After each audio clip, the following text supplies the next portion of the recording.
जय हिंद दोस्तों, वंदे मातरम। कांग्रेस पार्टी के नेता राहुल गांधी के खिलाफ में अब कानूनी शिकंजा लगातार कसता चला जा रहा है।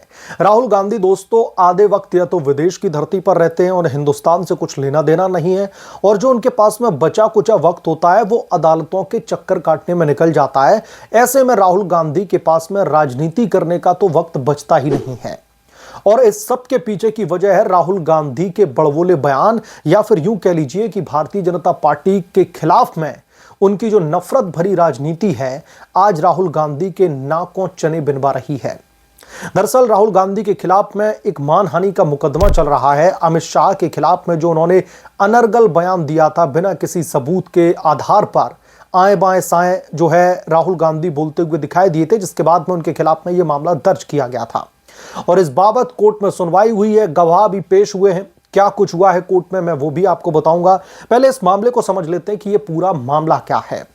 दरअसल सोहराबुद्दीन का जो एनकाउंटर हुआ था, उस एनकाउंटर को लेकर के राहुल गांधी ने एक प्रेस कॉन्फ्रेंस में अमित शाह के खिलाफ में अनर्गल जो बयानबाजी थी वो की थी। उनके खिलाफ में बेबुनियाद आरोप लगा दिए थे। सोहराबुद्दीन का फर्जी एनकाउंटर करार देते हुए अमित शाह को हत्यारा करार दिया था राहुल गांधी ने, जिसके बाद में राहुल गांधी के खिलाफ में ये जो पूरा का पूरा मामला है वो दर्ज किया था। और इसके अलावा जो जज साहब इस केस की सुनवाई कर रहे थे, उन जज साहब की जो मेडिकल रिपोर्ट से उनके आधार पर हार्ट अटैक से मौत हो गई थी, उसमें भी अमित शाह को राहुल गांधी ने लपेटने की कोशिश की और इस मौत को भी संदिग्ध बता करके अमित शाह के ऊपर हत्यारे होने का ठीकरा फोड़ दिया। और एक ऐसे केस में दोस्तों जब कोर्ट ने अमित शाह को पूरी तरीके से क्लीन चिट दे रखी है। कोर्ट में सुनवाई हुई, तमाम मामलों को लेकर के जो है सबूत पेश किए गए, दोनों पक्षों के वकीलों की तरफ से जिरह की गई कोर्ट में, और कोर्ट ने उन्हें इस बाबत ऑलरेडी क्लीन चिट दे रखी है। लेकिन फिर भी राहुल गांधी अपनी राजनीतिक रोटियां सेकने के लिए, अपनी घटिया राजनीति चमकाने के लिए अमित शाह को हत्यारा कहकर के पुकारते हैं और नतीजा निकलता है कि राहुल गांधी के खिलाफ में यह मामला दर्ज होता है। यह मानहानि का मुकदमा कई सालों से राहुल गांधी के खिलाफ में चल रहा है और यह लगभग अब अपने आखिरी पड़ाव पर आ चुका है, आखिरी चरण में आ चुका है, जिसमें राहुल गांधी को सजा होने की संभावनाएं बहुत ज्यादा बताई जा रही हैं।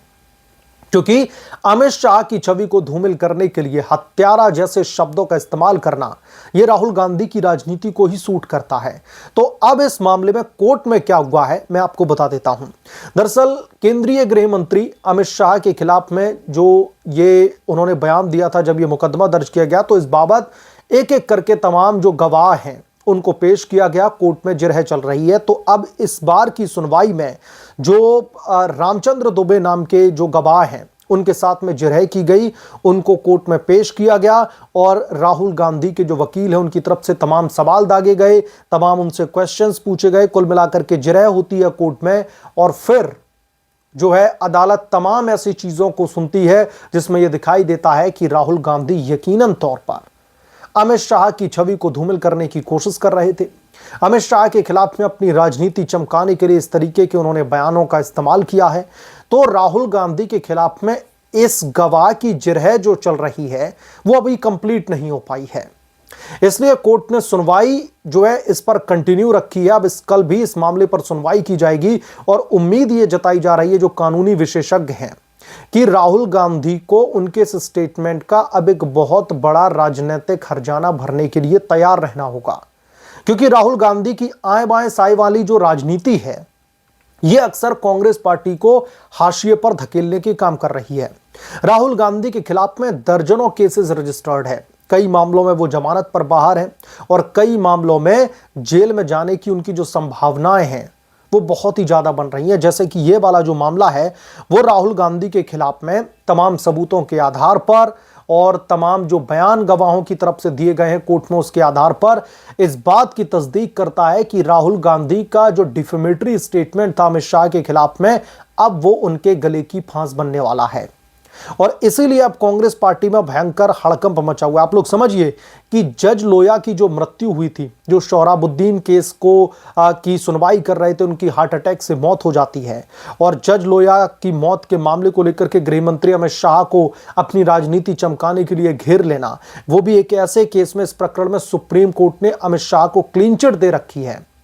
परिवादी व गवाहों के बयान और साक्ष्यों के आधार पर राहुल गांधी पर विशेष न्यायालय में मानहानि का मुकदमा यह चलाया जा रहा है। और अमित शाह को जब सुप्रीम कोर्ट की तरफ से क्लीन चिट दी जा चुकी है, तो राहुल गांधी कौन होते हैं एक नेता को हत्यारा बुलाने वाले। वैसे कांग्रेस पार्टी की यह घटिया जो राजनीति है, यह राहुल गांधी का एक, मैं कहूंगा कि सिर्फ एक नमूना नहीं है। सोनिया गांधी भी प्रधानमंत्री नरेंद्र मोदी को मौत का सौदागर बोल चुकी हैं। राहुल गांधी अमित शाह को हत्यारा बोल चुके हैं। तो फिर राहुल गांधी जी और सोनिया गांधी और कांग्रेस पार्टी इंदिरा गांधी जी को लेकर के क्या बोलेंगे। इमरजेंसी के वक्त में कितने बड़े पैमाने पर जो है लोगों के मौलिक अधिकारों का हनन कर दिया गया। कई लोगों के ऊपर जो है संतों और गायों के ऊपर गोलियां तक चलवाने के आरोप लगे हैं इंदिरा गांधी के ऊपर।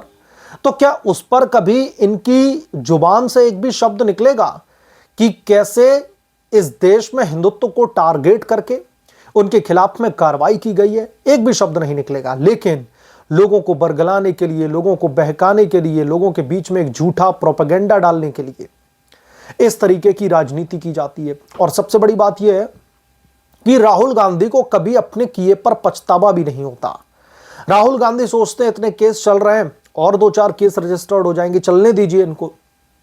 लेकिन राहुल गांधी के खिलाफ में अब ये जो अमित शाह की जो जज लोया की मौत के साथ में नाम जोड़ देना, सोहराबुद्दीन के मामले में उनको हत्यारा बोल देना, वो भी तब जब सुप्रीम कोर्ट की तरफ से उन्हें क्लीन चिट मिल चुकी है। तो इस मामले में अब राहुल गांधी चौतरफा फंसते हुए दिखाई दे रहे हैं। और सबसे बड़ी बात यह है कि राहुल गांधी के जो राजनीतिक सितारे हैं दोस्तों, वो अब गर्दिश में दिखाई दे रहे हैं।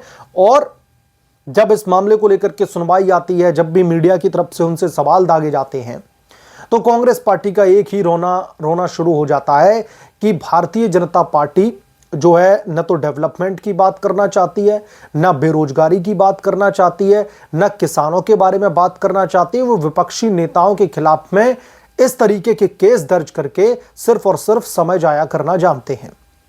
अब आप लोग समझिए कि आप एक नेता के खिलाफ में आप उसको हत्यारा करार दे देते हैं, आप जज लोया की मौत के नाम से उसका नाम जोड़ देते हैं, आपके खिलाफ में मामला भी दर्ज ना किया जाए, और आप अगर अनर्गल बयानबाजी करते रहें, आए बाएं साएं बकते रहें, और आपको अगर तरजीह ना दी जाए तो आपके लिए सब कुछ ठीक है। लेकिन जब आप जनता को बेवकूफ बनाने के लिए, अमित शाह की छवि को धूमिल करने के लिए जनता के बीच में इस तरीके के फर्जी नैरेटिव जब परोसते हैं, तो उसका रिटेलिएशन तो होगा ही। और जब रिटेलिएशन होगा तो आपको लगेगा कि राजनीतिक षड्यंत्र के तहत आपके खिलाफ में कार्रवाई हो रही है। अगर आपको इतना ही डर लगता है कि भारतीय जनता पार्टी अपने राजनीतिक प्रतिद्वंदियों के खिलाफ में राजनीतिक षड्यंत्रकारी जो है राजनीति करती है, उनके खिलाफ में पॉलिटिकल वेंडेटा के तहत जो है बदले की कार्रवाई करती है, तो आप ऐसे बयानों से बचिए ना, आप साफ सुथरी राजनीति करिए। लेकिन नहीं, जब तक प्रधानमंत्री मोदी की मां को गालियां नहीं दे लेंगे, मोदी जी को खुद गालियां नहीं दे लेंगे, अमित शाह के बारे में उल्टे सीधे बयान नहीं दे लेंगे, योगी आदित्यनाथ के ऊपर पर्सनल कमेंट पास नहीं कर देंगे, तब तक इन लोगों की जो राजनीतिक भूख है वो दरअसल मिटती नहीं है। और इसी राजनीतिक भूख का अब खामियाजा जब भुगतना पड़ रहा है, तो फिर इस तरीके की बयानबाजी होने लगती है कि पॉलिटिकल वेंडेटा के तहत इनके खिलाफ में कार्रवाई हो रही है। मसलन आज की कोर्ट की सुनवाई के बाद में अब बहुत मुमकिन है कि राहुल गांधी के खिलाफ में जो है कोर्ट का फैसला निकल करके सामने आए, और हो सकता है इस बाबत राहुल गांधी के खिलाफ में कोर्ट की तरफ से कोई सख्त सजा भी सुनाई जाए। वो बात अलग है कि राहुल गांधी भले ही फिर हाई कोर्ट का रुख करें या फिर सुप्रीम कोर्ट में जाएं, लेकिन अब बहुत मुमकिन है कि इस मामले में राहुल गांधी के खिलाफ में कन्विक्शन आ सकता है, क्योंकि जिस तरीके की तमाम दलीलें कोर्ट में पेश की जा रही हैं, राहुल गांधी के जो वकील साहब हैं वो इन तमाम दलीलों को डिफेंड तक नहीं कर पा रहे हैं। क्योंकि सबसे बड़ा जो अमित शाह के लिए जो प्लस पॉइंट रहा, और या फिर यूं कहें कि जो बीजेपी के नेता ने राहुल गांधी के खिलाफ में जो केस दर्ज किया गया है, उस केस में जो सबसे बड़ा बीजेपी के हाथ में प्लस पॉइंट है वो ये है कि जो भी राहुल गांधी ने उनके ऊपर आरोप लगाए वो तब लगाए जब सुप्रीम कोर्ट ऑलरेडी उन्हें क्लीन चिट दे चुका था। सुप्रीम कोर्ट ऑलरेडी जब क्लीन चिट दे चुका है, तो राहुल गांधी क्यों उनके ऊपर ऐसे हत्या करने के आरोप मढ़ रहे थे।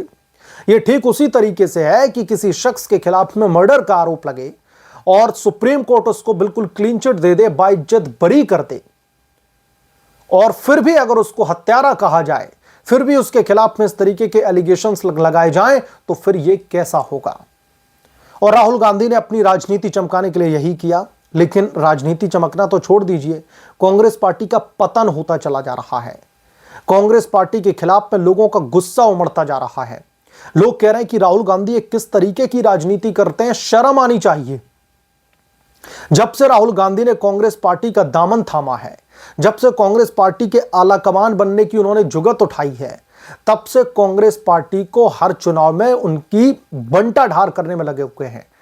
और कांग्रेस का पतन होने का एक ये सबसे बड़ा कारण है कि कांग्रेस का जो उच्च नेतृत्व है ना, तथाकथित उच्च नेतृत्व, जिसकी बागडोर राहुल गांधी के हाथ में है, यह बागडोर एक ऐसे हाथ में चली गई है कि भारतीय जनता पार्टी जो कांग्रेस मुक्त भारत का सपना देख रही है, वो कोई और नहीं बल्कि राहुल गांधी ही उसको पूरा करने में लगे हुए हैं। और इस मामले के बाद में तो और भी ज्यादा चीजें साफ होती जा रही हैं कि राहुल गांधी किस तरीके की निचले स्तर की राजनीति करते हैं। भाजपा के नेताओं को बदनाम करने के लिए जो इनके मन में आता है, ये वो बयान देने लगते हैं, फिर भले ही उन बातों का कोई भी सर पैर ना हो। बहरहाल आप क्या सोचते हैं इसके बारे में, आपकी क्या राय है, कमेंट करके जरूर बताएं। जल्द मिलूंगा किस दूसरे बड़े अपडेट के साथ में, तब तक के लिए धन्यवाद। अगर आप लोग चैनल पर नए हैं तो प्लीज चैनल को सब्सक्राइब कर लें और साइड बने बेल आइकन को जरूर प्रेस करें, ताकि जब भी मैं कोई बड़ी खबर लेकर के आऊं तो इसकी नोटिफिकेशन सबसे पहले आपको मिले।